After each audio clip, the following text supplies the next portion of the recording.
Le transfert imminent de Wesley Fofana de Leicester à Chelsea, pour une somme record qui pourrait dépasser les 80 millions d'euros, fait les affaires de Saint-Étienne, son ancien club, qui devrait empocher une dizaine de millions d'euros.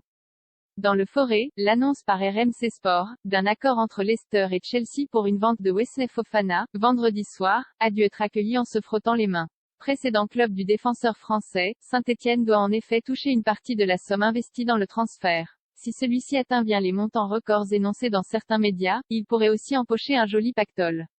Au moment de la vente de Fofana à Leicester, pour 40 millions d'euros à l'été 2020, l'AS avait ainsi négocié une clause lui permettant de toucher un intéressement de 15% à sa revente.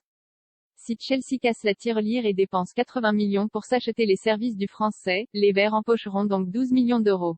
Une somme non négligeable pour le club, actuellement dernier du classement en Ligue 2. L'un des défenseurs les plus chers de l'histoire, cette somme pourrait ne pas être encaissée tout de suite.